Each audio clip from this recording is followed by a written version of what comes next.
Magandang umaga po sa ating lahat. Pasalamatan po natin ang Panginoon na tayo muling nagkasama-sama dito sa kanyang bahay-sambahan upang muli sa ating papurihan, pasalamatan, makapakinig ka kanyang mga salita at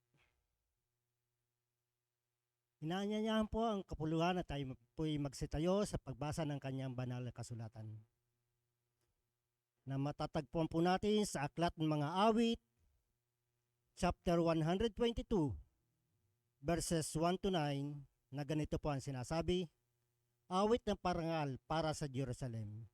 Ako ay nagalak ng sabihin nila, pumunta na tayo sa bahay na Yahweh. Sama-sama kami matapos sapitin ang pintuang lungsod nitong Jerusalem. Itong Jerusalem ay napakaganda, matatag at maayos na lungsod siya. Dito maahon ang lahat ng angkan, lipi ni Israel upang manambahan. Ang hangad si Yahweh ay pasalamatan, pagkat ito'y utos na dapat gampanan. Doon din naroon ang mga hukuman at trono ng haring hahatol sa tanan. Ang kapayapaan nitong Jerusalem, sikapin kay Yahweh, ito'y idalangin. Ang nangagmamahal sa iyo'y pagpalain. Pumayapa nawa ang banal na bayan at ang palasyo mo ay maging tiwasay. Alang-alang sa kasama at pamilya ko, sa iyo Jerusalem, ang sabi ko'y ito. Ang kapayapaan ay laging sumaiyo. Dahilan sa bahay ni Yahweh, ating Diyos, ang aking dalagay umunlad kang lubos. Ang pagpapala ng Panginoon ay sumaatin sa pagkabasa at pagkadinig na kanyang salita.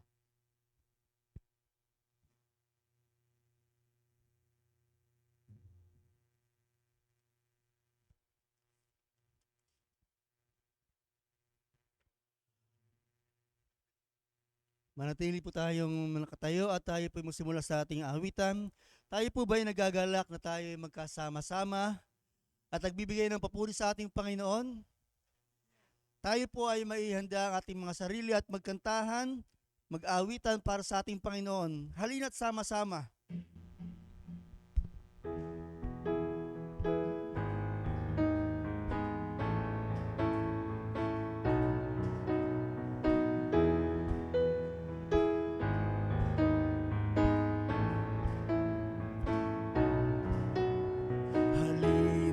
Sama-sama, purihin natin siya. Halina't sama-sama, awitan natin siya. Ipalakpak ang iyong kamay, itaas at ikaway, lahat ay magsabi, Diyos ay buhay.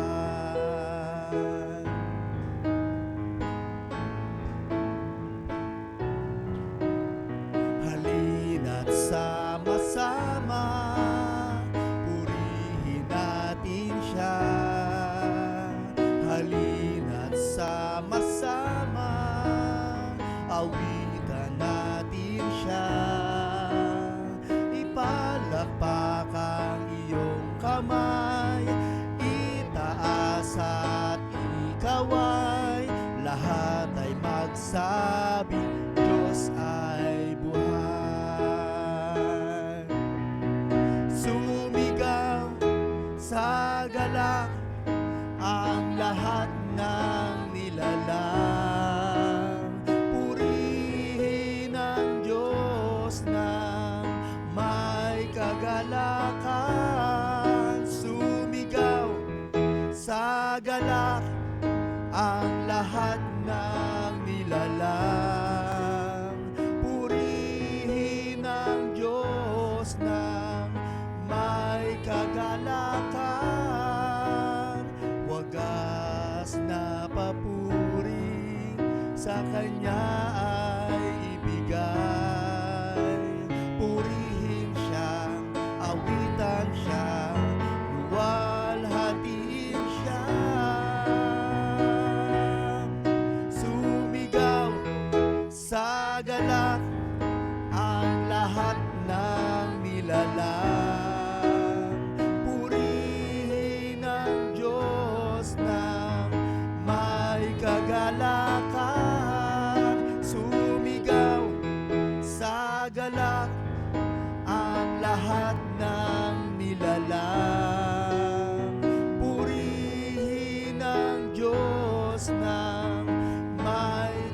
kagalakan, wagas na papuri sa Kanya ay ibigay.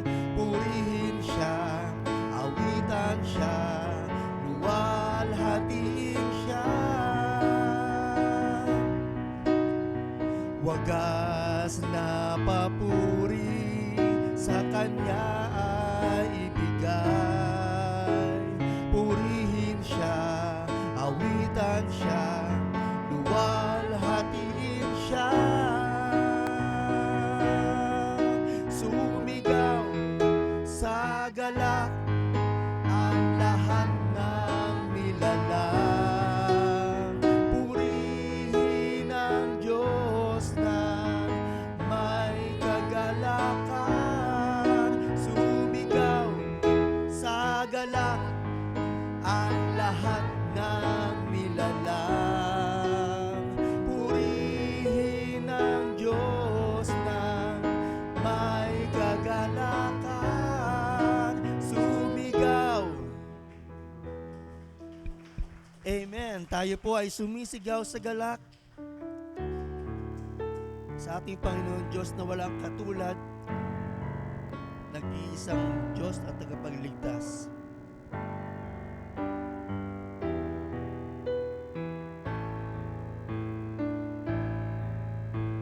Awitin ko man lahat ng awit sa mundo, di kayang ilarawan ng kadakilaan mo. Kulang ang lahat ng tula, maging mga salita upang ihayag ang kabutihan mo. Awitin ko man lahat ng awit sa mundo, di kayang ilarawan ng kadakilaan mo. Kulang ang lahat ng tula, maging mga salita upang ihayag ang kabutihan mo. Wala kang katulad, wala nang hihigit sa'yo. Wala kang katulad, wala nang papantay sa'yo. Ikaw ang Diyos noon pa man, maging ngayon at kailanman. Sa habang panahon, wala kang katulad.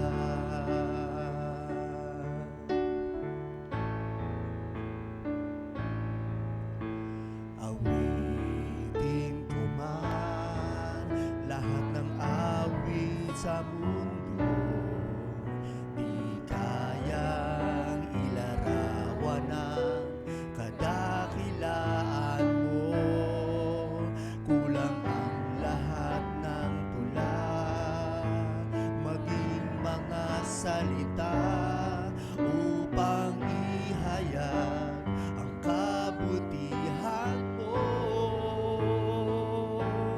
Wala kang katulad, wala nang hihigit sa'yo. Wala kang katulad, wala nang papantay sa'yo.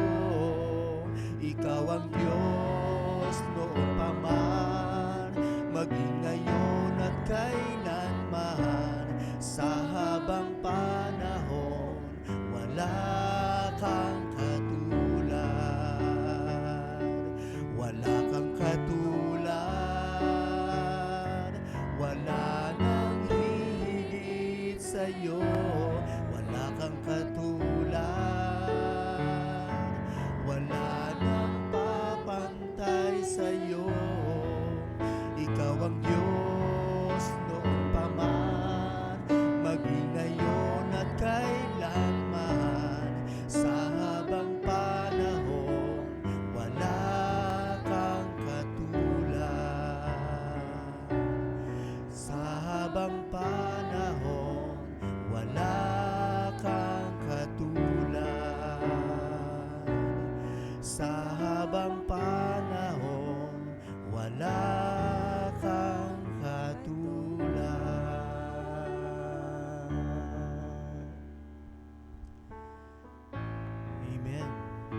tayo po'y patuloy na sumasamba at umaawit para sa ating panahon, sa ating Panginoong Diyos na nagbigay sa atin ng ating buhay at ng ating kaligtasan.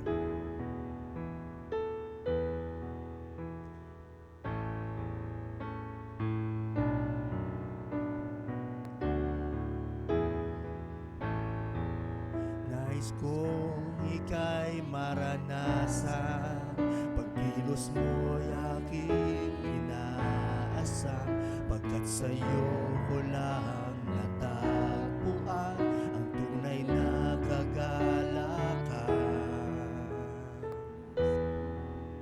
Nais kong ika'y maranasan, tibok ng puso ko'y ikaw lamang, kaya't ngayon, bukas at kailanman, pagsamba ko'y aalay. Walang hanggan kitang pupurihin, walang hanggang sasambahin. Buong laman ng puso ko ito ay mamalagi sa'yo. Walang hanggang kitang pupurihin, walang hanggang sasambahin. Buong laman ng puso ko ito ay mamalagi sa'yo.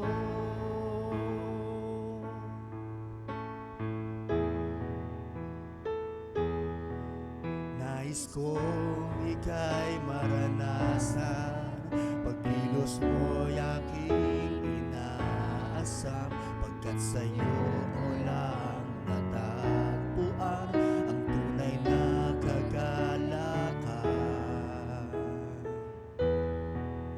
Nais kong ika'y maranasan, tibok ng puso ko'y ikaw lamang, kaya't ngayon, bukas at kailanman, pagsamba ko'y aalay. Walang hanggang kitang pupurihin, walang hanggang sasambahin. Buong laman ng puso ko ito ay mamalagi sa'yo. Walang hanggang kitang pupurihin, walang hanggang sasambahin. Buong laman ng puso ko ito ay mamalagi sa'yo. Buong laman ng puso ko ito ay mamalagi sa'yo. Amen. Tunay po, Panginoon, ang aming pagsamba ay walang hanggan. Ang aming katapatan, aming pananampalataya sa iyo ay walang katapusan.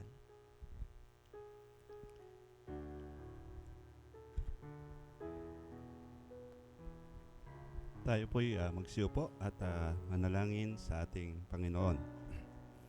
Dakilang Diyos, Ama naming makapangyarihan sa lahat, tunay nga na Ikaw ay karapat-dapat na walang hanggang bibigyan ng kapurihan sa aming mga buhay. Dahil, O Diyos, Ikaw ang aming Ama na siyang patuloy na pinagkakaloob at kami binibigyan ng aming mga pangangailangan. Walang hanggan ang aming pagbibigay ng pagpupuri sa iyo dahil, O Diyos, Ikaw ang aming Panginoon na mahabagin.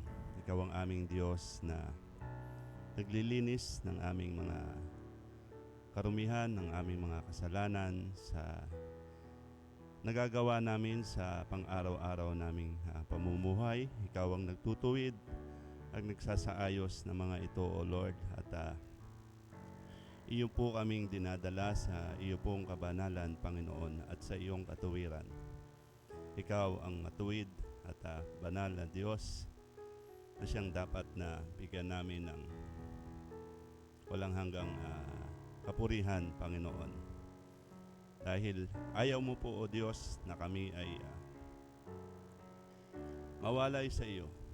Ayaw mo po, O Diyos, na kami ay matangay ng gawa ng mundong ito. Ayaw mo po, O Diyos, na manatili sa aming mga buhay ang mga baluktot na katuwiran, ang mga baluktot na pamumuhay. Kundi dinadala mo po kami, O Diyos, sa tunay at totoong buhay ng mayroong kabanalan at katuwiran, Panginoon God. Salamat sa iyong pagmamahal. Salamat sa iyong pagtutuwid. Salamat, O Diyos, Panginoon, sa iyong provision, hindi lamang sa mga material na bagay, kundi, O Diyos, sa mga pamumuhay na siyang dapat naming sundin, siyang dapat naming gawin sa aming pong buhay, O Lord God. Salamat, naririyan ka para dalhin kami sa landas na nais mo po para sa amin, at hindi sa landas na kung saan ninanais ng aming mga laman, ng aming mga sarili, Panginoon ka.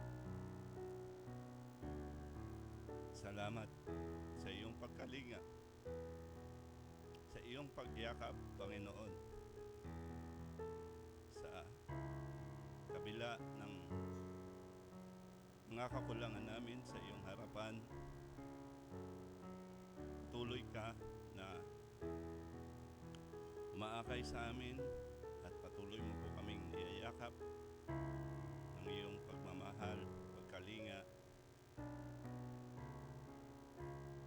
ng iyong pagsasaayos sa amin pong mga buhay. Salamat, Panginoon. Salamat. At aming dalangin na makapanatili nga po kami, Panginoon, sa iyong naisin para sa amin. Mapagtagumpayan po nawa namin, O Diyos, ang mga kinakaharap naming hamon at pagsubok sa buhay, O Lord God, sa pamamagitan ng kalakasan at kapangyarihang magmumula, Panginoon, sa iyo, at hindi sa aming sariling pamamaraan, O Lord God. We humble ourselves before you, O Lord God. Dahil kung wala ka sa aming buhay, maaring kami ay pariwara, maaring ang buhay namin ay hindi po katanggap-tanggap sa iyong harapan. Salamat, O Diyos, na makapangyarihan sa lahat. Sa umagang ito, patuloy na ang iyong banal na Espiritu ay mapasa amin at mabigyan ka namin ng kapurihan sa aming mga gawain. Lord, dalangin namin, Panginoon, sa iyo na patuloy nyo rin pong patuloy po kayong kumilos sa iglesyang ito, Panginoon, sa bawat isa. Una na nga po, O Panginoon, sa mga namumuno, sa mga leaders na itinalaga po ninyo sa iglesyang ito, O Lord God. Aming panalangin, Panginoon, na patatagin po ninyo at pagtibayin ang kanilang relasyon at pananampalataya, Panginoon God, sa iyo. At patuloy na bigyan mo po nawa sila ng sapat na kaalaman, karunungan na nagmumula sa iyo na siyang maibabahagi sa iglesyang ito, O Lord God. At naway tunay na magampanan ang mga tungkol tungkulin na itinalaga po ninyo para sa kanila. Lord, tunay na magkaroon ang mga leaders namin, O Lord, na makita yung pangangailangan ng aming iglesia, makita ang nais po ninyong ipagawa para sa kanila, O Lord God. Bigyan mo po sila ng pusong tunay na naglilingkod hindi lamang sa iglesyang ito, kundi lalong-lalo na, Panginoon, sa iyong harapan. Salamat po, O Diyos. Salamat po. Ganon din dalangin namin ang aming mga kapatid, ang aming kongregasyon, O Lord God. Ang bawat pamilya, O Panginoon, ay dalangin namin na iyo pong palakasin ang kanilang mga relasyon. Inyo pong pagtibayin ang kanilang pagsasama bilang isang pamilya. Iyo pong ipagkaloob, O Diyos, ang pangangailangan nila sa araw-araw, O Lord God, at nawa ang iyong pag-iingat ang mapasa kanila, Panginoon. Dalangin din po namin, O Diyos, mga kapatid naming may sakit na hindi man namin mababanggit, O Diyos, amin po itong nilalapit, Panginoon, sa iyo. Hindi namin mabanggit ang kanilang mga pangalan or sino man, Lord, anuman ang kanilang nararamdamang hindi maganda sa kanilang kalusugan, sa kanilang pangangatawan. O Diyos, ikaw ang magbigay ng kagalingan at kaginhawahan sa kanilang kalusugan at pangangatawan. Ganon din dalangin namin ang mga kapatid namin, ang bawat isa na nangangailangan o may pangangailangan sa hanap buhay. Lord, kayo po, Diyos, ang tumugon ng pangangailangan ito. Ipagkaloob po nawa ninyo ang paghahanap at katugunan sa kanilang naisin na makapagtrabaho o mga pangangailangang pinansyal, O Lord God. Ikaw nawa ang magpadama sa kanila ng iyong kapangyarihan na ikaw ang tunay na provider sa buhay ng bawat mananampalataya sa iglesyang ito, O Lord God, at sa bawat pamilya, O Panginoon. Salamat, O Diyos. Dalangin din po namin, Panginoon, ang mga gawain sa iglesyang ito, O Lord God. Ang mga ministry ng children's, ng youth,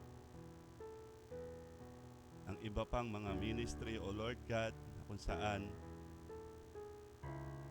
ipinagkaloob mo po sa amin para ito'y magampanan namin at para ang iyong salita ay maibahagi sa mga kabataan,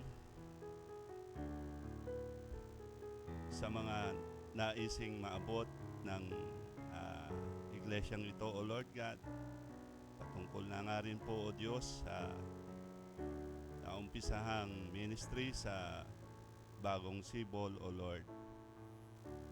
Ang iyong kalooban nawa ang masunod, Panginoon, at bigyan niyo po ang tamang kaisipan ng aming mga leaders kung papaano ito gagampanan at gagawa ng aksyon, Panginoon. Aming hinihiling, O Diyos, sa iyo ang iyong karunungan, Panginoon. Ang mga pagkakataong ito na kung saan ay nais po ninyo na maibahagi ang iyong salita sa mga taong hindi pa nakakaabot o mga taong hindi pa nakakakilala, Panginoon, sa iyo. Naway hindi lamang po mga kabataan ang maabot, kundi ang kanilang mga magulang, ang kanilang mga relatives, O Lord God. We pray, O Lord, na patuloy nawa talagang ang iyong salita ay maibahagi. And we pray for our ministry, O Lord, na patnubayan po ninyo, Panginoon. Salamat po, O Diyos. Amin din pong panalangin sa iyo sa umagang ito, Panginoon, ang aming bansa na kung saan ay patuloy ang nararanasang kahirapan ng iba naming mga kababayan. Lord, dalangin namin ang aming mga pinuno na siyang nangunguna sa bansang ito, ang mga itinilaga po ninyo. Magkaroon po nawa sila, O Diyos, ng tamang layunin ng paglilingkod sa aming bayan, ng tamang hakbangin, Panginoon, saan kanilang iaangat ang kabuhayan ng aming mga mamamayan, Panginoon.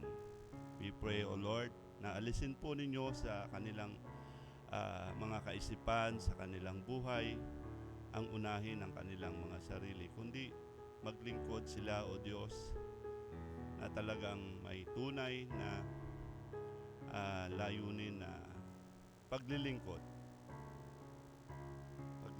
sa aming bayan, O Lord God, at alisin ang anumang korupsyon at hindi magandang naisin sa kanilang kinatatayuan, O Lord God.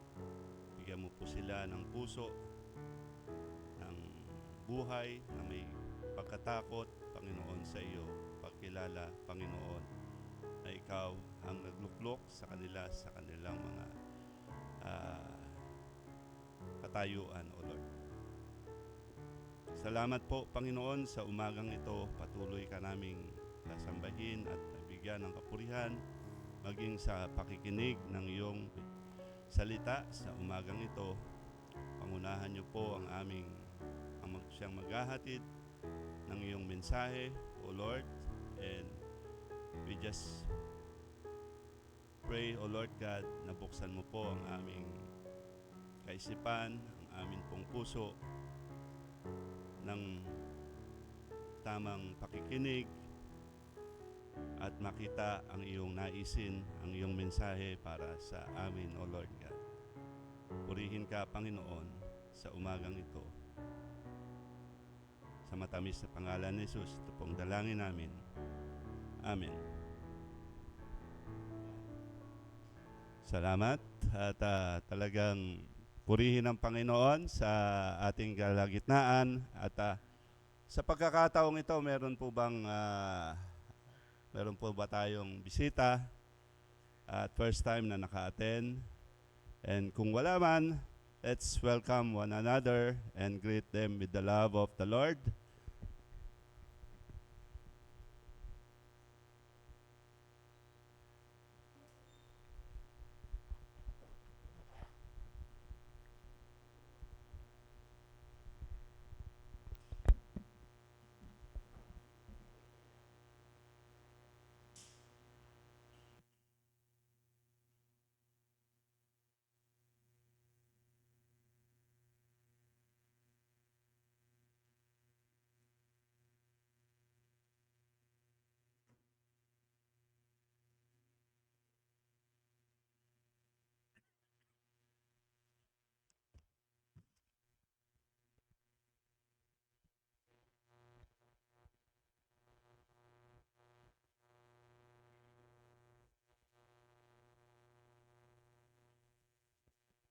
Magandang umaga po sa ating lahat. Nagkakamayan na po ba tayo? Nagkabatian na po ba tayo? Tayo po ay dumako sa ating pagkakaloob sa ating Panginoon. Batid po natin na bahagi po ito ng ating pananambahan upang kilalanin natin ang provision, yung blessing na ipinagkakaloob sa atin ng Panginoon. Wala po tayong tinatangkilik na hindi galing sa Kanya. Kaya nararapat lang na ibalik natin ang tamang parangal para sa Kanya, magkaloob po tayo sa kanyang mga gawain.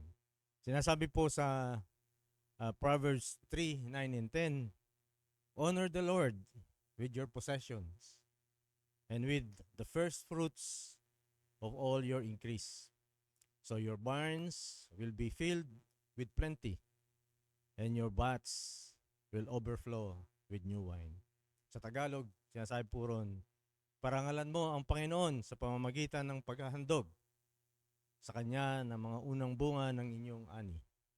Kapag ginawa natin ito, mapupuno ng ani ang ating mga bodega at aapaw ng inumin ang ating mga sisidlan.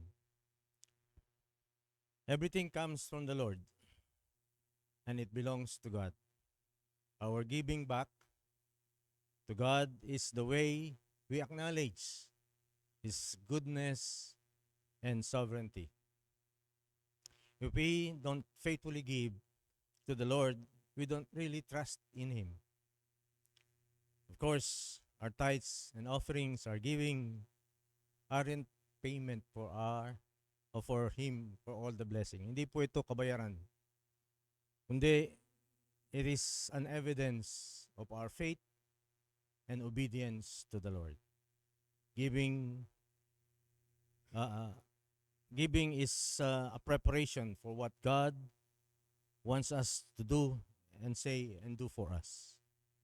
Sabi nga po sa Matthew 6:21, where your treasure is, there your heart will also be. Kung ang puso natin sa pagbibigay ay nasa Panginoon dahil dinadakila natin at kinikilala, nanggaling sa Kanya ang lahat ng bagay, hindi po magiging napakahirap o mahirap para sa atin na magkaloob sa Panginoon. Dahil alam natin, ito ay gawain hindi para sa sarili natin, kundi ito'y para sa kalawalhati ng Kanyang banal na pangalan. So let's have a generous heart and always give to the Lord. Let's pass our offering bag.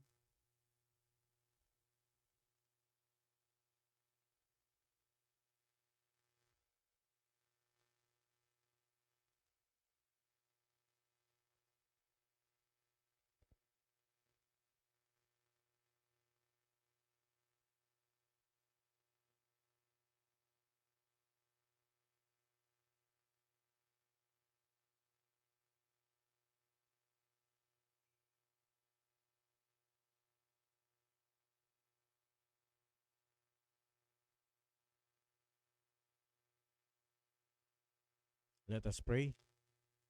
Lord, thank you for all the blessings that you bestow upon us. Though all things belong to you, yet you allow us to enjoy all things and to express our gratitude and thanks. We offer our tithes and offering and bless the work of our hands to serve you and glorify you. In Jesus' name, Amen.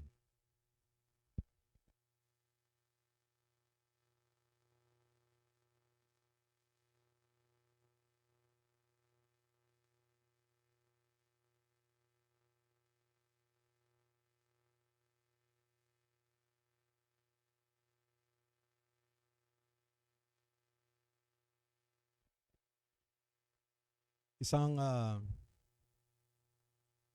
pribilehiyo sa atin na atin na pag-aaralan ng salita ng Diyos these past few weeks. Kung nasusubaybayan niyo po ay nagsimula sa Philippians 1, 2, and now we're in Philippians chapter 3. At aking hinihiling sa inyo na tulungan niyo ang mga namumuno at nagbibigay ng mensahe dito sa pagbibigay ng inyong mga suggestion at evaluations kung paano nila dinideliver at paano nila ilalahad ang salita ng Diyos through sa suggestions box. We have heard Paul's exhortation sa kanyang mga paalala sa first two chapters na nakaraan na linggo. Sa atin, karakter o pagiging mananampalataya bilang isang Kristiyano. We've heard that we were exhorted to stand firm amid persecution, na tayo'y manatiling matatag sa harap ng ating mga pinagdadaanan ng mga pagsubok sa buhay bilang mga mananampalataya. In chapter 2, pinaalala ni Pablo na tayo'y magkaisa sa pamamagitan ng pagiging pagpapakumbaba sa bawat isa. That let us be united through humility. Napaka-importante na magiging humble tayo sa bawat isa. And this humbleness will unite us. Nakita rin o narinig din natin na pinaalalahanan tayo na ating gunitain ang hemplo na binigay ng ating Panginoon Jesucristo sa kanyang pamumuhay. At huwag nating kalimutan na tayo ay maging ilaw dito sa madilim na mundo na to. Sinulat ni Pablo ang liham sa Pilipos sapagkat gusto niyang paalam sa mga taga-Pilipos ang kalagayan niya habang siya ay nakakulong sa Roma. Pinalalahanan niya rin sila na maging magkakaisa sa lalo na sa iglesia, at gusto niyang paalam sa mga taga-Pilipos kung bakit niya pinabalik si Epaphroditus sa kanila para hindi nila mapagkamalan na siya hindi nagsilbi ng mabuti na kasama ni Pablo. At of course, in chapter 4, siya ay nagpasalamat sa tulong na binigay ng mga taga-Pilipos sa kanyang ministeryo. And this morning, we will see Paul's continued concern, ang kanyang patuloy ng paalala sa iglesia sa pamamagitan ng pagbibigay sa kanila ng babala na kailangan naman at hanggang ngayon ay kailangan ng iglesia.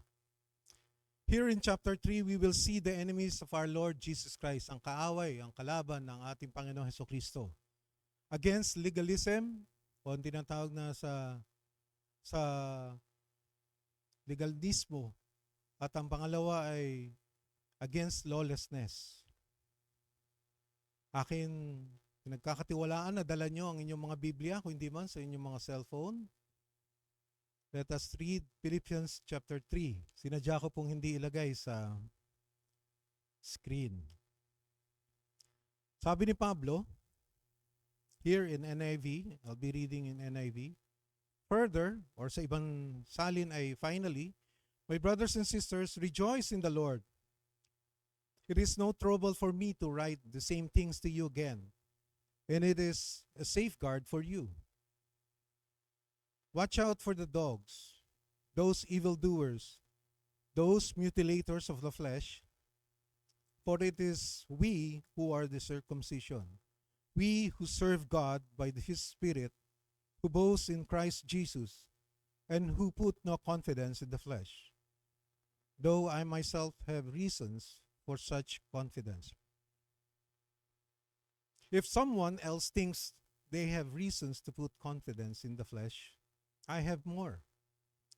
Circumcised on the 8th day, of the people of Israel, of the tribe of Benjamin, a Hebrew of Hebrews, in regard to the law, a Pharisee, as for zeal, persecuting the church, as for righteousness, based on the law, faultless.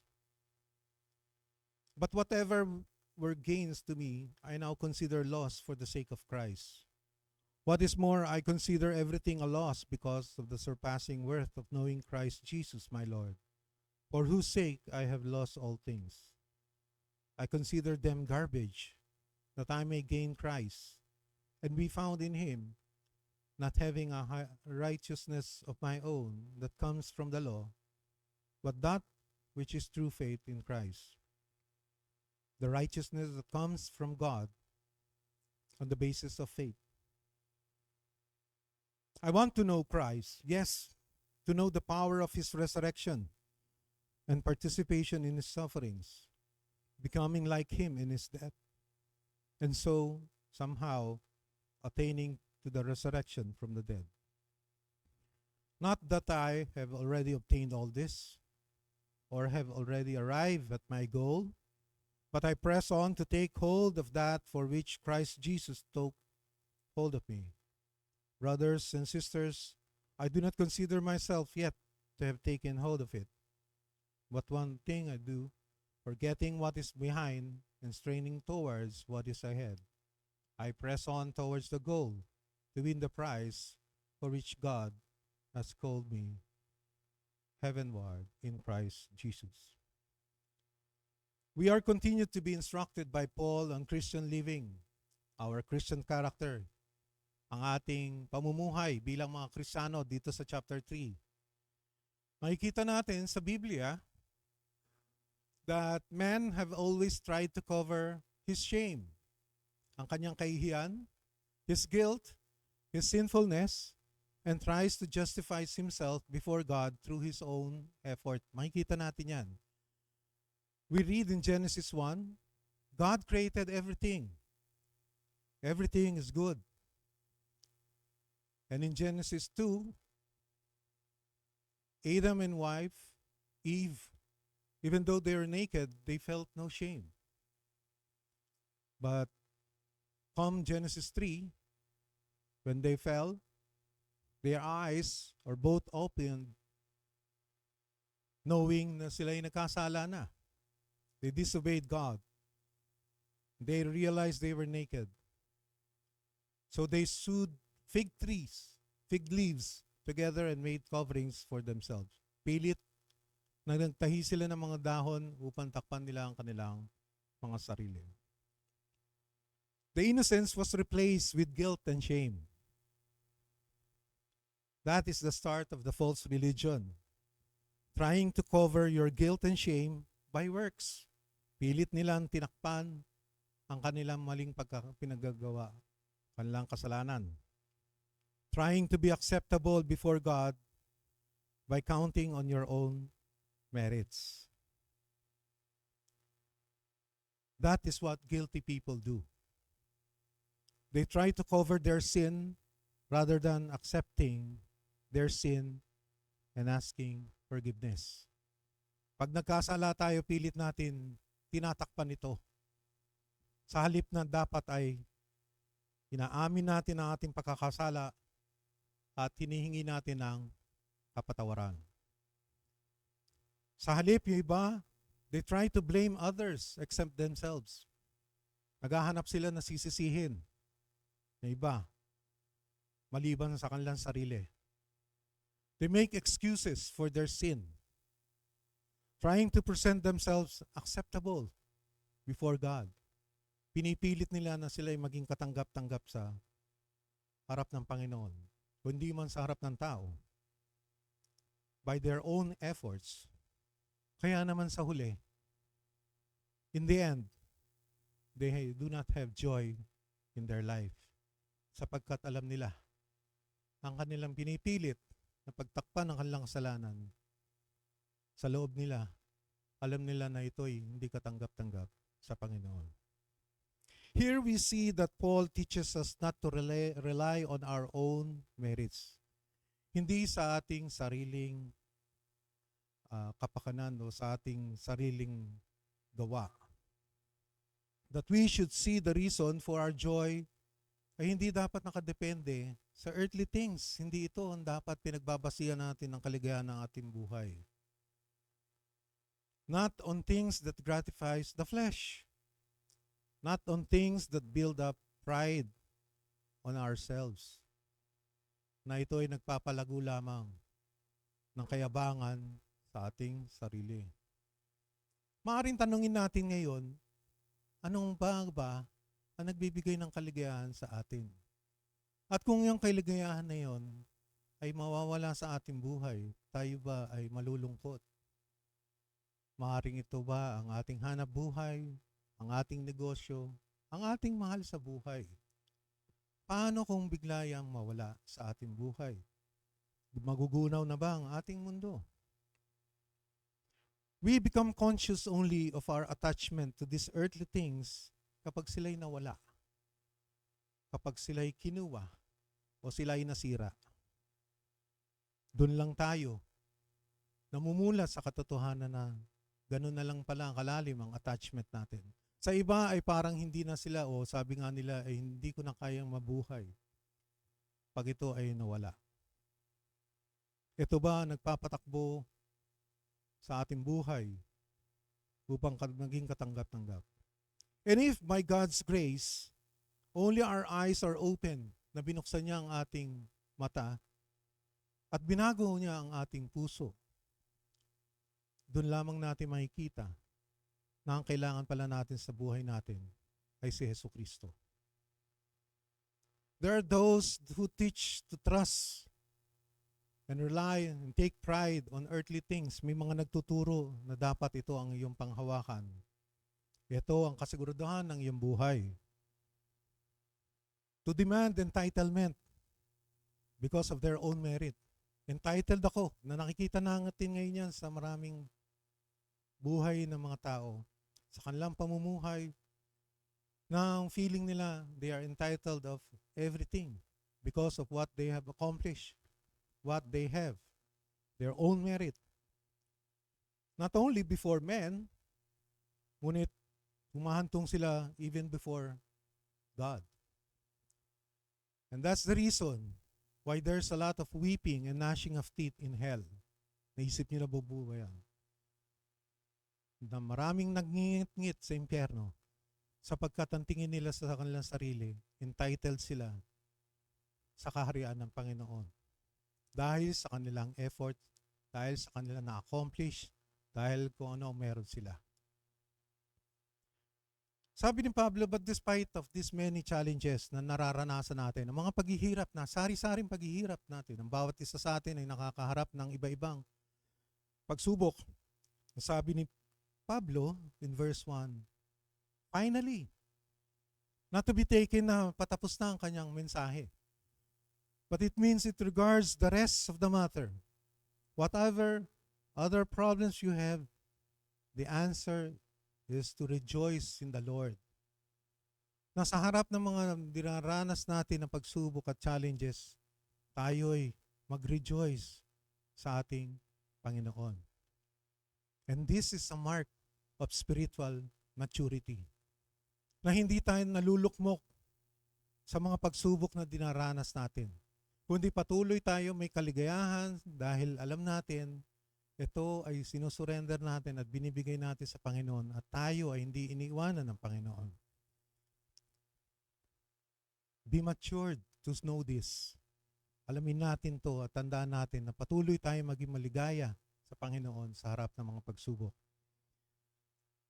An evangelist wrote, F.B. Mayer, the joy of the Lord arises from leaving all our burdens at His feet, from believing that He has forgiven the past as absolutely as the tide obliterates children's writing in the sand, that nothing can come which He does not appoint or permit, that He is doing all things as wisely and kindly as possible, that in Him we have been lifted out of the realm of sin, sorrow, and death into the realm of divine light and love, that we have already commenced the eternal life, and that before us forever there is fellowship with Him, so rapturous and exalting that human language can only describe it as unspeakable. Ang ating bang kaligayahan ngayon sa Panginoon ay hindi natin ma-describe. That is what Mayer is telling us. Sapagkat ang kanyang binigay sa atin ay walang sukat at hindi mo matuturingan. Nakilalanin natin at alamin natin na ang buhay ng ating spirito ay nagsimula na nang walang hanggan. Yes, our body will decay. Pero tayo ay nagkaroon na ng kaligtasan and our saved spirit ay tuloy-tuloy na hanggang sa kaharian ng Panginoon. Sa harap nito ay nagbigay ng babala si Pablo. Paul warns us. At upang ito ay pangalagaan tayo. Sabi niya sa verse 2, look out for the dogs. Look out for the evildoers. Look out for those who mutilate the flesh. Look out for those who try to influence us. look out for the things this world uses to change our mindset, lalo na sa mga panahon na ngayon. Sa sobrang impluensya ng mundo na to, ay unti-unti tayo kung hindi tayo mag-iingat na binabago ang ating pananaw at ang ating pananampalataya at pagtitiwala sa Panginoon. That's why many are grumbling and disputing. For these are signs of unbelief. Di ba nga ba't sinabi ni Pablo sa chapter 2? Do all things without grumbling and disputing, that you may be blameless and innocent, children of God without blemish, in the midst of a crooked and twisted generation, among whom you shine as lights in the world. Whatever you are doing now, anuman ang ginagawa mo ngayon, anuman ang iyong kasalukuyan na buhay, iwasan mo na humingi o umangal sa iyong pamumuhay, makipagtalo, manisi ng iba. This is not a sign of a mature Christian. In chapter 1, Paul told the Philippians, verse 15, some indeed preach Christ from envy and rivalry, but others from goodwill. The latter do it out of love, knowing that I am put here for the defense of the gospel, while the former proclaim Christ out of selfish ambition, not sincerely, but thinking to afflict me in my imprisonment. What then, sabi ni Paul? Only that in every way, whether in pretense, pagkukunwari, or in truth, Christ is proclaimed, and in that I rejoice. Hindi pa kayo nagulat kung paano ang pag-iisip ni Pablo. Samantalang sabi niya, merong mga nagbibigay at nagbabahagi ng ebanghelyo, ngunit ang kanilang gusto lamang is for their selfish gain. Na ang kanilang mga ginagawa ay magmumukhang para sa Panginoon, ngunit ang katotohanan lamang ay para sa kanilang sarili. Pero ang mindset ni Pablo dito, hindi bali na. As long as they are proclaiming Christ, then I will rejoice. Kaya napakagandang tingnan kung paano o ano ang nagbibigay ng kaligayahan kay Pablo at paano siya nagkakaroon ng kaligayahan niya sa buhay. Hindi niya pinofocus sa tao, kundi nakafocus siya sa ating Panginoon. At as long as ang mga pangyayari na to ay nagsusulong para sa kalooban ng ating Panginoong Hesukristo, lalo-lalo na sa pagsulong ng Ebanghelyo, ito ay pinatutuwa ni Pablo. Kaya nga ba't sinabi niya, maski na ako ay nakakulong, ako ay natutuwa sapagkat napaabot ko ang Ebanghelyo dito sa mga nagkulong sa akin. We should have that kind of mindset na ang ating prioridad sa buhay ay kung paano natin may babahagi at isusulong ang kalooban ng ating Panginoong Hesukristo, ang Ebanghelyo. Rejoice, sabi ni Pablo, for we are the true circumcision. Circumcision of the heart. Tayo'y hiniwalay, ang ating puso hiniwalay para sa Panginoon. A heart cut out from the world. Nilayo na ang ating puso sa impluensya, sa pag-ibig sa kamunduhan at nilagay sa pag-ibig at pagtitiwala sa Panginoon. Paminsan naiisip natin na masyado naman spiritual, masyado naman profound. But that is the reality. And sometimes it takes an incident o merong pangyayari pa dapat na mangyari upang ilagay tayo sa pag-iisip na ganon. But we have to see na maliwanag in the first 3 verses of this chapter ay sineperate na ni Pablo who the evildoers and who are the true circumcised. Those who only profess Christ, sinasabi lang nila sa kanilang mga bibig, but they do not really possess Christ in their heart. Sabi ni Paul, tayo, We are the true circumcision.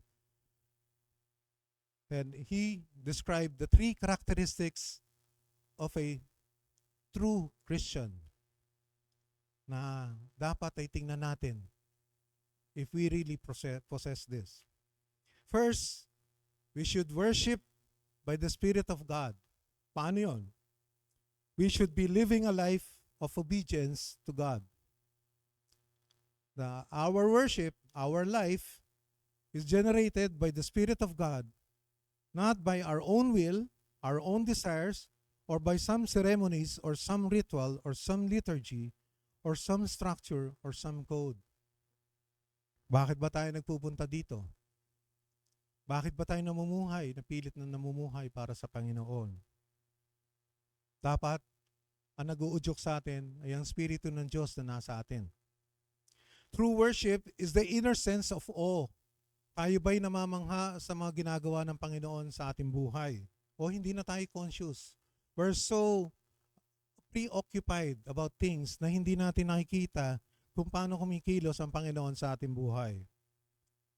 Tayo ba ay may sense of gratitude, pasasalamat sa Diyos sa lahat na nangyayari sa ating buhay sa pagtapos ng araw? Totoo ba nating minamahal ang Panginoon? And love God that stems from the understanding who God is and who are we in His presence. Sino ang Diyos at sino tayo sa harapan niya. If we are truly living a life of obedience to Christ, then we will be sure that our trials and sufferings are consequences of our true worship to God. Hindi po ba? Kung tayo ay tiyak na namumuhay sa pagsunod at sa kalooban ng Diyos, maski na tayo nakakaranas ng mga pagsubok, ito ay alam natin na nagmumula sa totoong pagsamba sa ating Panginoon. And therefore, we should rejoice. Dapat tayong magalak. Sapagkat yung pagsubok na nararanasan natin ay bunga ng ating buhay na sumusunod tayo sa Panginoon. The problem lies deep inside us when we know that we are not living a life in full obedience. Dahil alam natin hindi tayo namumuhay ng totoong pagsunod at pagsamba sa Panginoon. Kaya mahirap magkaroon ng kagalakan sa ating puso. Marahil, we know that these are consequences of our sin, na ang mga pagsubok na ito, ating mga kinakaharap, ay dahil bunga ng ating kasalanan. Kaya, nahihirapan tayong maging galak, may kaligayahan sa ating puso, sa ating mga nararanasan. But Paul is telling us, being a Christian, being sure that you are following God's command, His word, ito ay nagbibigay ng kagalakan dapat sa iyo. True enough, because you are suffering for our Lord Jesus. The second character dinescribed ni Paul, we should glory in Christ Jesus. Sabi ni Paul sa 1 Corinthians, let him who boasts, boast in the Lord. Kung meron kayong pagmamayabang, sa Panginoon lamang. Di nga ba't sabi ni Jeremiah in chapter 9, thus says the Lord, let not the wise man boast in his wisdom. Let not the mighty man boast in his might. Let not the rich man boast in his riches. But let him who boasts, boast in this, that he understands and knows me, that I am the Lord who practices steadfast love, justice, and righteousness in the earth. For in these things I delight, declares the Lord. Wala tayong pagmamalaki, kundi pagmalaki natin na lahat ng ito, kung ano man ang meron tayo, ay pagmalaki natin sapagkat ito ay galing sa Panginoon. Galing to kung sino ang ating Panginoon. Na siya ay, o mahal niya tayo, na siya ay patas, na siya ay tapat, na siya ay mabuti. And sometimes mahirap isipin yon, di ba? Pag tayo ay may nararanasan ng mga pagsubok. Kapag meron tayong malaking pagsubok na nararanasan. And sometimes, ang iyong tanong, Lord, bakit naman po niyo binigay? And it's so difficult for us to rejoice. Nahihirapan tayo na maging karoon ng kagalakan. Bakit? Kasi pwede bang ito, naiisip natin sapagkat ito ay bunga ng aking pagsuway sa iyo, Panginoon. At kung nangyari yun, naway ito ay maglapit sa atin, sa ating pagtitiwala at pagsunod sa ating Panginoong Hesukristo. Ayaw ng Diyos na nagyayabang ang tao sa tao. God hates man boasting in man. Ayaw niyo nun. Kung sa atin man sarili, o meron tayong pinagyayabangan, di ba? Sometimes, pag may kilala, we name drop people. Sabi ni John Piper, kung bakit ayaw ng Panginoon, because boasting in man deflects man's attention from the fountain of his joy and ruins his life. Nilalayo ng ating pagyayabang sa tao kung kanino tayo dapat na nagyayabang sa Panginoon lamang. At ito ay magbibigay ng kasiraan ng ating pagkatao, pamumuhay. Lalo tayong magyayabang. And the other reason is, because God hates for man to boast in man, it conveys the conviction that man is more admirable than God.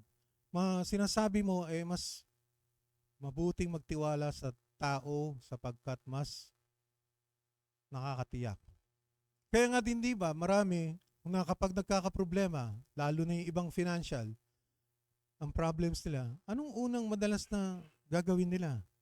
Imbis na manalangin sa Panginoon, ang una nilang hinahanap ay tao. Sino yung kaibigan ko na may kaya at yun ang kagad na lalapitan natin, di ba? Mas nagtitiwala tayo sa una sa tao kaysa pa sa Panginoon. Mas lalo pa natin tinataas ang tao. Pero ginawa ng Diyos, in our salvation, sa ating kaligtasan, na tinanggal niya ang maaari nating punan ng pagyayabang. In our salvation, God hath excluded boasting from us. First is by faith. Sabi nga ni Paul sa Romans, then what becomes of our boasting? It is excluded, tinanggal na ang ating pagyayabang. By what kind of law? Sa batas ba? Hindi. By a law of works? No. But by the law of faith. Sapagkat ang pananampalataya na ating tinanggap, upang tayo manampalataya nang nakarinig tayo ng salita ng Ebanghelyo, ito ay galing sa ating Panginoon. Sabi ni Peter, in 2 Peter 1, Simon Peter, a servant and apostle of Jesus Christ, to those who have obtained the faith of equal standing with ours by the righteousness of our God and Savior Jesus Christ. Those who obtained, ibig sabihin, binigay lang sa atin yung pananampalataya na yun.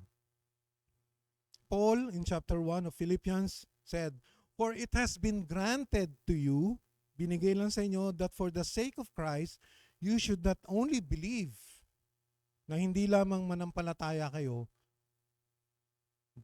but more importantly, but also suffer for His sake. Huwag natin tatanggalin yon.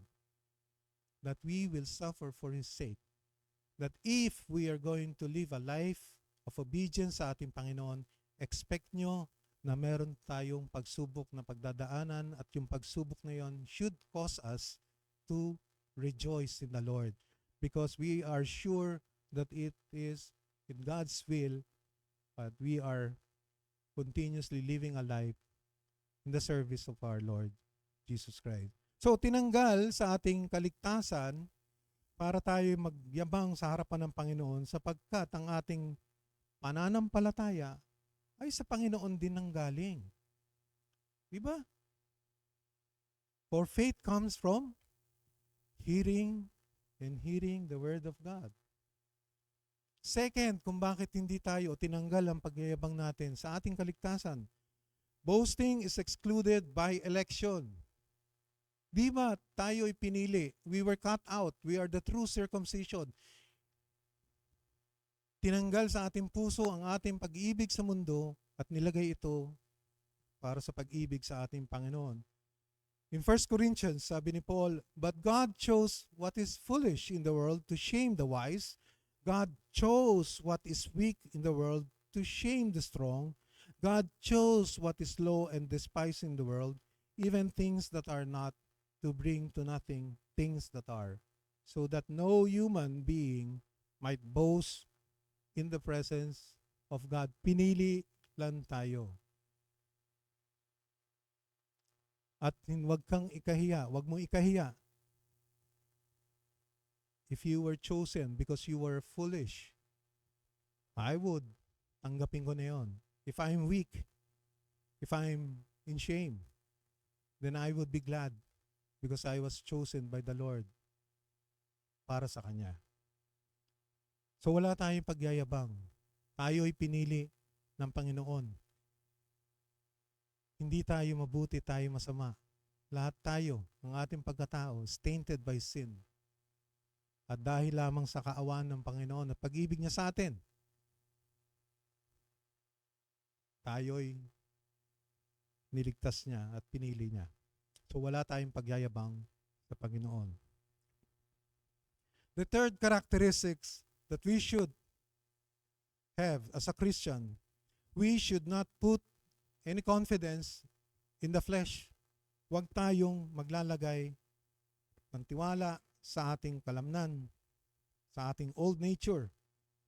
Sabi nga ni Paul sa 2 Corinthians, in contrast, false believers, ang mga hindi totoong nananampalataya, they boast according to the flesh. Na pinagmamalaki nila ang kanilang mga ginagawa, pinagmamalaki nila kung ano yung kanilang kakayanan, ang kanilang talino, ang kanilang galing. Yun ang kanilang sinisigaw at presenta nila sa Panginoon na katanggap-tanggap ako sa Panginoon. Having no confidence in the flesh is characterized by noting that the damning cost of your merits. Kailangan maintindihan mo na kung ano yung kinukonsider mo mga merits sa iyong buhay could separate you or could pull you away sa pagtitiwala sa Panginoon. At ito ang magbibigay sa iyo ng kapahamakan. Verse 8, sabi ni Paul, what is more, I consider everything a loss because of the surpassing worth of knowing Christ Jesus my Lord, for whose sake I have lost all things. I consider them garbage. Ganun ba natin tinitingnan ang ating mga merits sa ating mga buhay? Ang ating mga accomplishment, ang ating mga kayamanan, kung ano man ang meron tayo, ang ating relasyon. How do we see it? How do we value it? Nakasalalay ba tayo doon? Doon ba tayo nagtitiwala sa ating buhay? Paul considered it everything as a garbage. Kung garbage, ito ay ayaw natin. Sapagkat patuloy tayong dumidikit sa garbage, tayo ay magkakasakit. Kailangan natin baguhin kung paano natin tinitingnan kung ano man ang meron tayo sa ating buhay. Trusting your own merits pulls you away from trusting fully Christ for your salvation and regeneration. Kung hindi natin ibibigay sa Panginoon at buong puso tayong magtitiwala sa Panginoon, kaya tumatagal ang ating paglago para sa Panginoon. We would rather or will not refuse to give everything sa Panginoon. Ni ayaw nating i-compromise ang mga bagay na ito para sa Panginoon. We have to be very careful on how we value our achievements, our accomplishments, even our services, our positions in our life, even as Christians. Maski na tayo yung mga mananampalataya na. We cannot see entitlement. Hindi natin pwedeng sabihin sa harapan ng Panginoon, sapagkat ako'y ganito ang aking pagsisilbi. Oh Lord, nakakasiguro na ako sa iyo ha. Entitled ako sa reward mo ha. We cannot. We cannot see entitlement before the Lord on our own, but only by the grace of God through faith in the finished work of Christ. Sa Kanya lamang at sa Panginoon lamang. Tingnan nyo to, in Hebrews 11, dinescribe si Moses nang nagsulat ng Hebrew. By faith, Moses, when he was grown up, refused to be called the son of Pharaoh's daughter, choosing rather to be mistreated with the people of God than to enjoy the fleeting pleasures of sin. He considered the reproach of Christ greater wealth than the treasures of Egypt, for he was looking to the reward. Treasures of Egypt, yung privileges niya, yung right niya, pinagpalit niya kay Jesus. Material to immaterial. Kasi ang mga material, mawawala lamang to those who cannot be seen. Handa ba natin gawin yon? Willing ba tayong ipagpalit yon? Bakit? For he was looking to the reward. Because Moses is looking at the reward that he will receive pagdating ng araw. If we cannot see all that we have accomplished, all that we have achieved, is only by the grace of God. Binigay lang ng Panginoon yan. And not of our own. Maski yung kalakasan mo galing sa Panginoon. Kung hindi natin makikita yan, then we are lifting ourselves up. Tinataas natin ang sarili natin. We are feeding pride in our life. Yun ang delikado. Having no confidence in the flesh is characterized also by gaining Christ only by losing all things. In verse 9, and be found in him, not having a righteousness of my own, that comes from the law, but that which comes through faith in Christ, the righteousness from God, that depends on faith. Sa pananampalataya lamang, magtiwala ka sa Panginoon. What did Paul saw? Ano ba nakita ni Pablo that he should lose in order to gain Christ? Ano nga ba yun? Nakita niya na pwedeng ito yung mga hadlang, or to use his words, ito ay garbage lamang. First, sabi niya, I was circumcised on the 8th day. Means, Paul has godly parents. Uy, maka-Diyos ang aking mga magulang. Second, he is of the people of Israel. He is not a proselyte, not from the tribe of Ishmael or Esau, but from the line of Isaac and Jacob. He is from the tribe of Benjamin, kung saan the first king of Israel came from this tribe. Saan nga ba, o sino nga ba ang first king of Israel? Sino po? Si Saul. He is a Hebrew of Hebrews. He spoke the right language. Hindi siya Hellenizer. A Jew that accepted the culture of the Greeks. He studied, di ba, under Gamaliel. He is a Pharisee. He possessed a proper training. Grabing training ni Paul. He had kept as much as possible, humanly possible, the Old Testament rules o laws. So kung titingnan mo to, lahat ay mayroong pagyayabang si Pablo. Lahat ay nasa kanya na. But Paul lost all his confidence in right, in his race, in his religion, in reputation, in human righteousness in order to gain God's Redeemer, our Lord Jesus Christ. Gaining Christ can only be achieved when we lose everything for Him, then we gain Him. Search your heart. Kung mawawala itong mga bagay na to, mamahalin ko pa rin ba ang Panginoon? Sa mga mister, isipin nyo, kung mawawala ba ang inyong kabiyak, magtitiwala pa rin ba kayo sa Panginoon? Diba? Mga misis, ganun din ba? Ang inyong mga anak, nasa taas ba ang Panginoon at una siya sa ating buhay? At ng lahat lang, ay nakasalalay sa Kanya. Diba? So what does it mean gaining Christ? Ano nga ba pag I gain Christ? First, sabi niya, we have to have the spiritual knowledge of Christ. It has to be a personal knowledge. It should be experiential.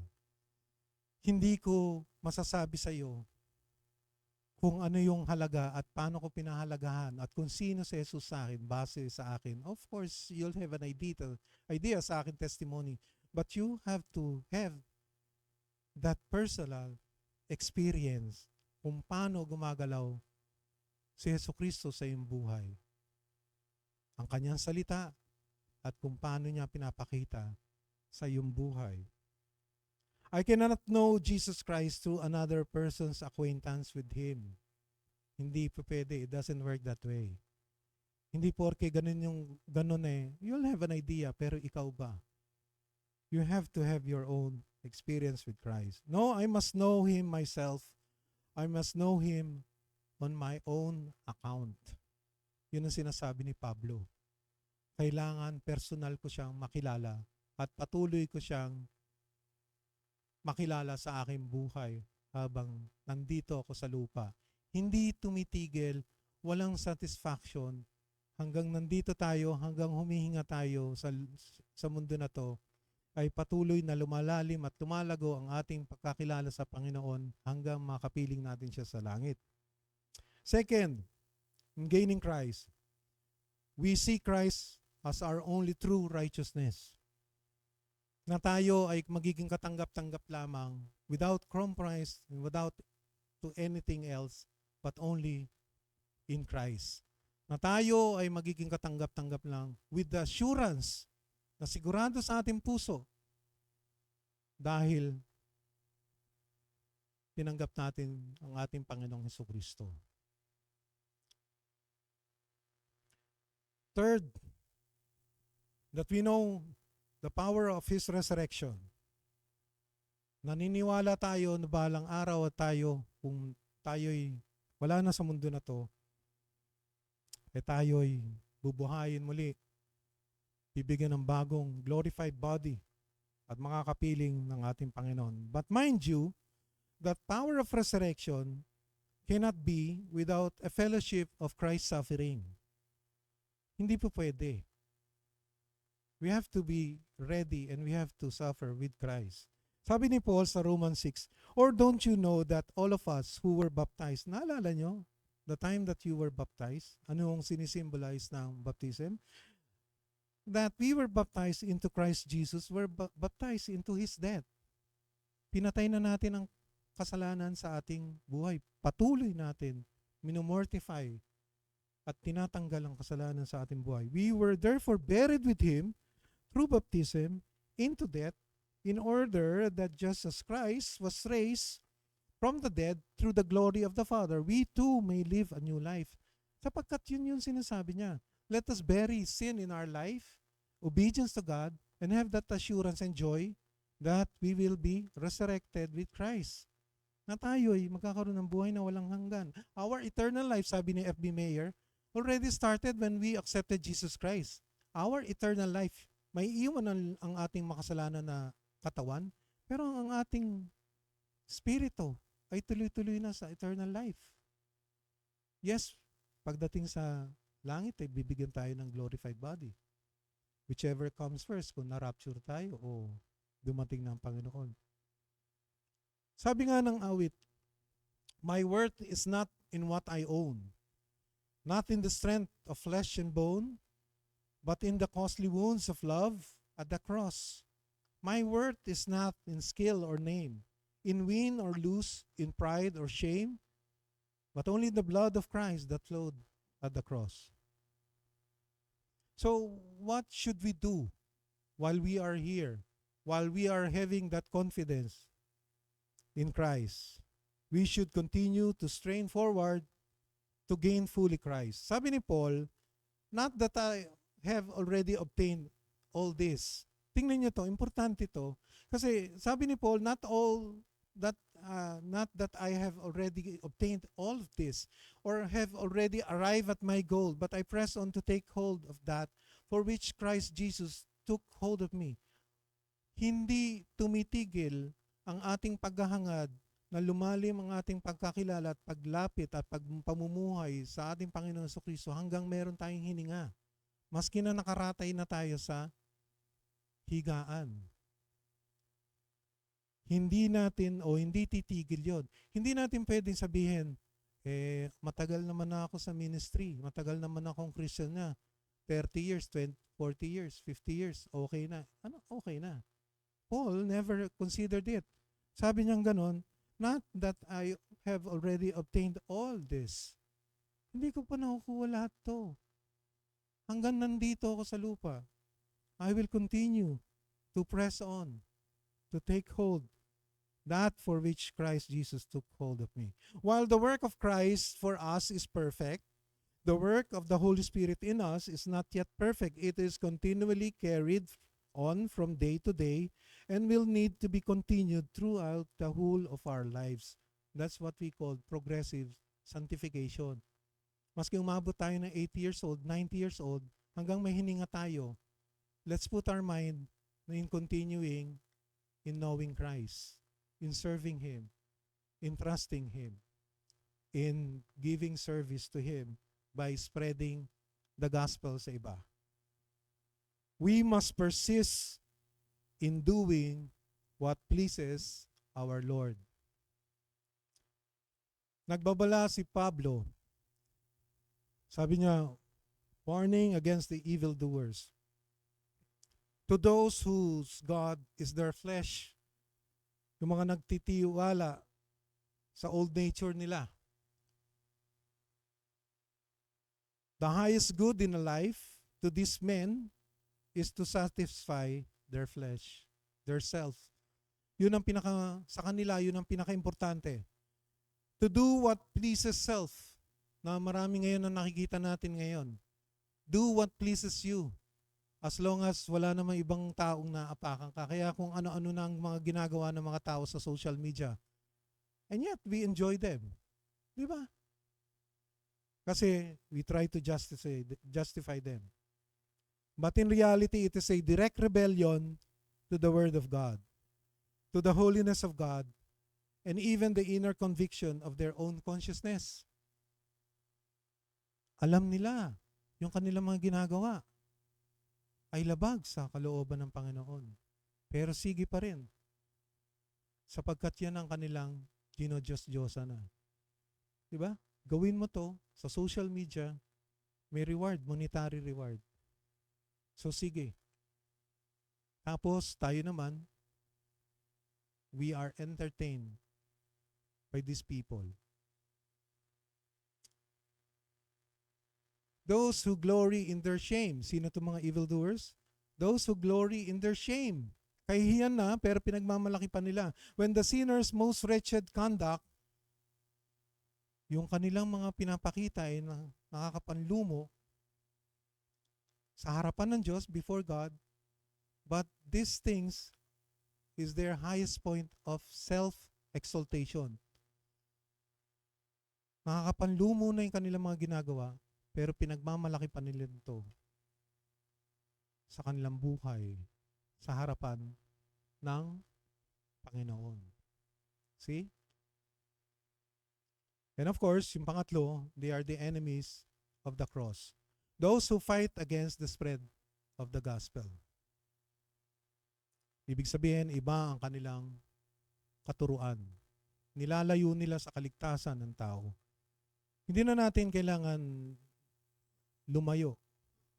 Alam natin na sa ating paligid lang ay marami nagtuturo ng mga mali katuruan na naglalayo sa totoong ebanghelyo, na nilalagay nila sa kanilang katuruan sa gawa ng tao upang sila ay maligtas. It seems harmless, but actually they are an enemies of the cross.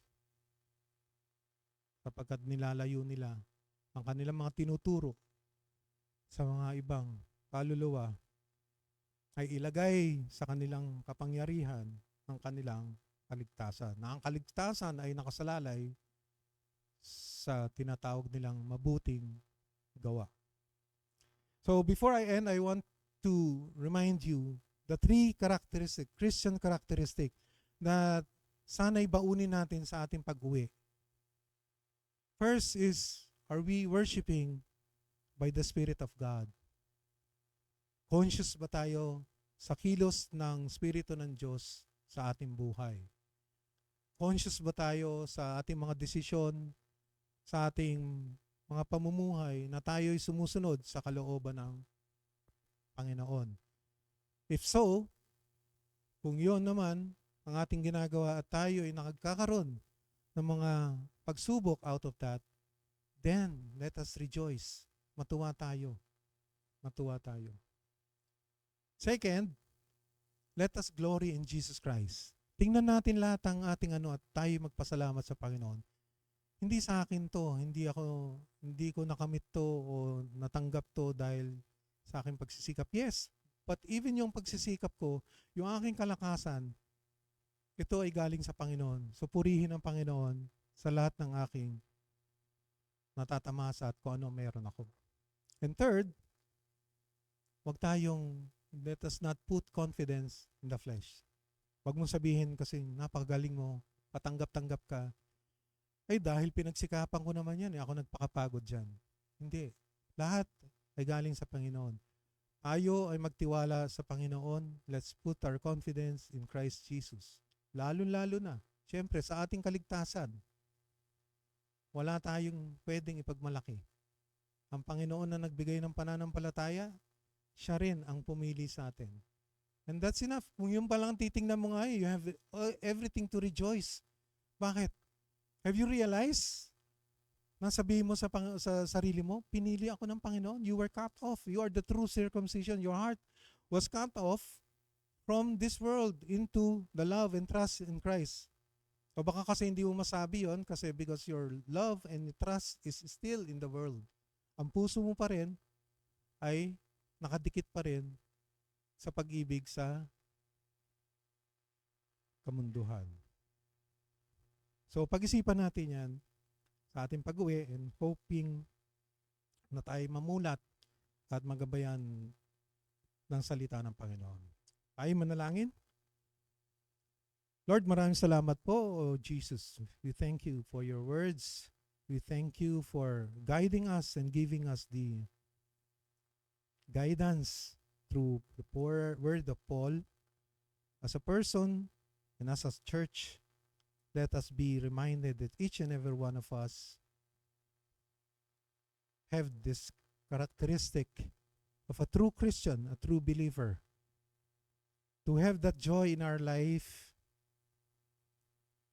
in the face of our trials and problems, because we are continuously living a life of obedience and worshiping you, glorifying you, and putting trust everything at your feet. This we pray in Jesus' name. Amen. Tayo po'y tumayo for the final benediction. Naway ang bawat isa ay pagpalain ng Panginoon. Naway ang kanyang salita ay parating may sa puso natin at ito'y magdulot ng pagbabago sa ating buhay at magbigay ng kalakasan. Naway ang Espiritu ng Diyos ay parati tayong palalahanan sa kanyang mga salita. At ito ay magbibigay ng gabay at kalakasan sa atin upang sa bawat araw at tayo ay mamuhay na may kagalakan at nagpupuri sa ating Panginoon. May the Lord bless you. May the Father, the Son, and the Holy Spirit bless you. Everyone will say, Amen.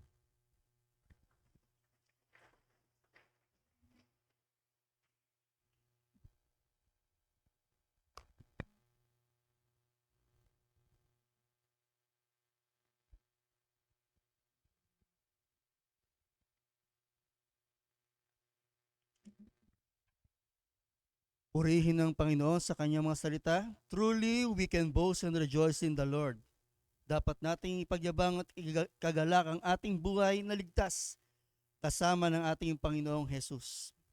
Dahil sa kanyang awa at biyaya ay nagagawa natin ang lahat ng inihanda at kalooban niya para sa atin. At sa ating pagkatapos, ating haawitin ang salamat sa ating magbigay nating Pasalamat sa ating Panginoon.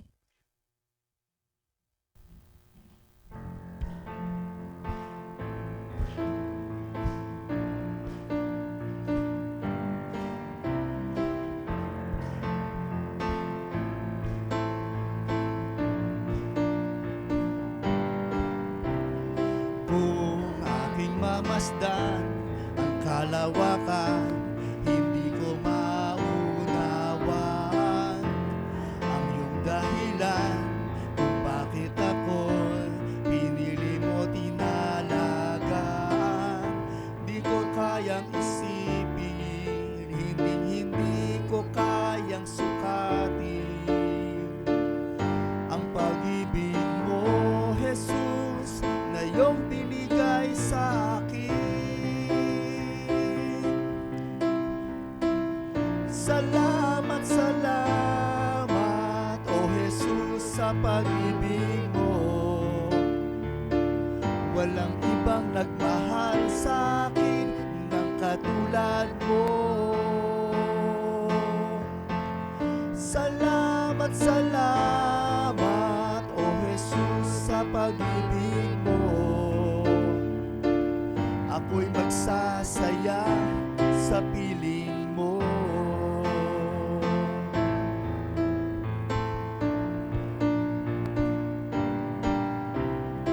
Kung may pagsubok man o kagipitan, ako ay may lalapitan. Ikaw, Jesus, ang aking sandigan, hindi mo ko pababayaan. Di ko kayang isipin, hindi ko kayang sukatin ang pag-ibig mo, Jesus, na iyong binigay sa akin. Salamat, salamat, O Jesus, sa pag-ibig mo. Walang ibang nagmahal sa akin ng katulad mo. Salamat, salamat, O Jesus, sa pag-ibig mo. Ako'y magsasaya sa piling mo. Buhay ko nang purihin ka, buhay ko nang sa'yo'y sumamba. Wala nang ibang nanaisin pa, kundi pasalamatan ka. Buhay ko nang purihin ka, buhay ko nang sa'yo'y sumamba. Wala nang ibang nanaisin pa, kundi pasalamatan ka. Salamat, salamat, O Jesus, sa pag-ibig mo. Walang ibang nagmahal sa akin ng katulad mo. Salamat, salamat, O Jesus, sa pag-ibig mo. Ako'y magsasaya sa piling mo. Ako'y magsasaya sa piling mo. Ako'y magsasaya sa piling mo. Amen. Purihin ang ating Panginoon. Pwede po tayong maupo for some announcement. Ito po ang ating mga schedule of activities. Sunday worship service, tuwing alas 9 po ng umaga, tuwing linggo. Hanggang tanghali na po yan. Growth groups. After the service, 11 o'clock, encourage po ang lahat na magtipon-tipon sa kanyang mga growth groups para mag-aral ng salita ng Diyos. Youth fellowship, 11:30 to 1:30 yan, every last Sunday of the month. Meron po tayong mga topic na natin yung discuss. This coming month sa March 31, ang inyo pong likod ang magiging speaker para sa youth on the topic of patience o pagiging matiisip. Tama ba? Matiisip. Ayan po. Prayer meeting, tuloy-tuloy po every Wednesday, 5 to 7 p.m. Lahat po ay invited to attend sa prayer meeting. Kung meron po kayong time, punta po kayo pag alas 5 ng hapon. Basketball fellowship para sa ating mga kabataan. Tuloy-tuloy po yan every Sunday. First Sunday of the month. Today is the first Sunday sa March 3, so meron po tayo mamaya. Andito po ang ating mga kabataang kalalakihan na naglalaro ng basketball. Welcome po. At mamaya po 4:30 ang usapan. 5 o'clock? 4 o'clock. Sorry, 4 o'clock. Here sa church. Diretso na doon. Zone 5 daw, guys. Lahat ng mga naglalaro. See you mamaya. Alas 4 sa Zone 5 court, basketball court ng Green Park. Next. Women's Fellowship, I think every second Sunday. So after po ng worship service, meron po. Children's Sunday School. After ng praise and worship, bumababa po ang ating mga kabataan para sa ating Sunday School. Children's Ministry, mayroon tayong meeting ang mga teachers po today after this worship service. So pangunguna po ni Kuya Oriel.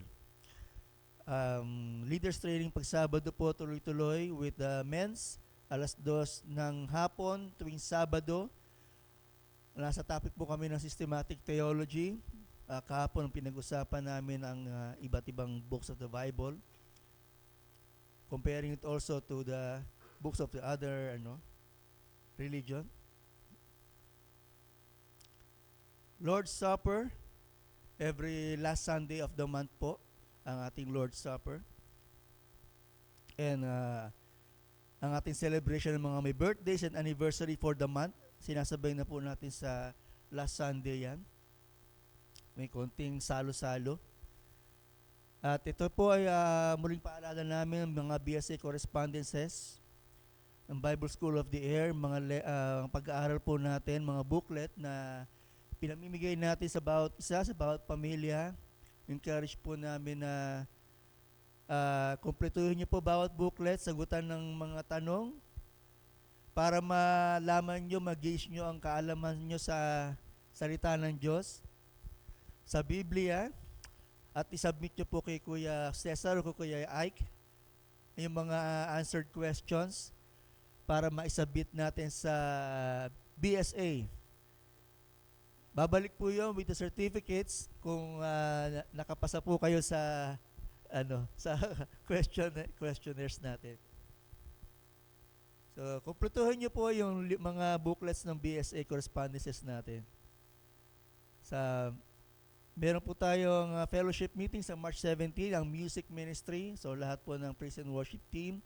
After the fellowship, meron tayong sa March 17, 2 weeks from now. Outreach, o pag-pray po natin, ang niling namin ng bagong ministry na to sa bagong Sibol. At sa multi-purpose hall, yung Sunday na pumunta kami,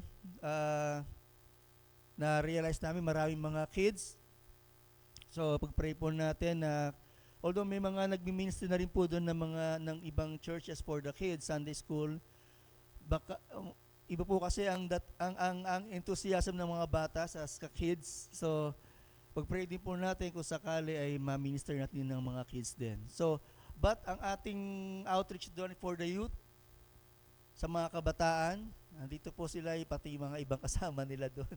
So, meron po kami hinahanda para sa kanila, para sa involving some changes sa ating church. Maganda po na pag-pray po natin at so sakali, nag-pray po natin ng kalooban sa atin ng Panginoon sa mga biyayang pinagkakaloob niya sa atin, mga opportunity na binibigay niya sa atin sa MBCC, Marikina Brethren. Hinilin po namin ng panalangin niyo na sa katuparan po natin at maging tagumpay ang ating outreach for the youth. Kanina po ang reminder ni Doc, yung sa okay, sa anniversary po, March 24, ang fourth Sunday of the month sa March. Fourth Sunday of the month. So, yung last Sunday, yung sa kay Kuya Rudy sa March 24 ang fourth Sunday. So, ano po, the usual 9 o'clock pero anniversary celebration po natin sa so, syempre meron tayong salo-salo hanggang tanghali na po 'yan, and then gusto pong mga sa mga ministry gusto pong mag-prepare ng konting presentation o encourage po natin. Open po, sabihin nyo lang po in advance na kila Doc o kay Kuya Cesar. Pwede po tayong magkaroon ng kasiyahan activities dyan. Yun, saka po hinanda namin ng konting history for the church para sa kaalaman ng lahat. And ano po ang paalala ko, stress ko lang po paalala ni Doc kanina yung sa suggestion for the mga prayer request, pwede niyo po ilagay dun sa suggestion box and prayer request box na nilagay natin. So wag po kayong mahiya, pwedeng anonymous yan. Sa mga, lalo na po sa mga suggestion nyo, sa mga nagsasalita sa harapan, sa nagbibigay ng mga mensahe, open po kami sa suggestion. Kung ano po ang maganda man o hindi maganda, ang sasabihin nyo, welcome po sa amin yan. Pwede po tayong groupings para sa ating growth groups. Wait lang po. Regarding sa anniversary presentation natin, tinatawagan po yung Ladies of the Valley, tama ba? Ladies of the Valley, together with the men, sa Sunday pa naman. So after ng fellowship na ladies, so kung pwede tayong magbigay ng konting effort sa ating practice. Siguro mga 30 minutes to 1 hour lang para mapasadahan natin yung so sa Sunday yon at sa mga susunod pang Sunday. Okay, so yung iba kung gustong mag-participate, pwede naman kayo mag-join. Hindi naman po pilitan to eh. Pero yung hindi magpa-participate, hindi pa magla-lunch. Hindi. So yun lang. So sa Sunday after ng Ladies Fellowship, mag-practice po tayo. Okay? So magbigay po tayo ng konting time para doon. Okay, yun lang.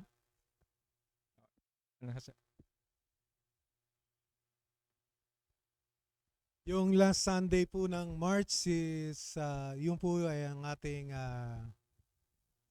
sunrise service. So, ano oras tayo dito? 7? 7 po at dito po tayo mag-almusal, salo-salo. Anyway, we'll make some slides for the announcement. Okay, so magkasunod po yon, anniversary sa celebration sa 24, tapos yung last Sunday po is yung Easter. So God bless po sa lahat sa inyo.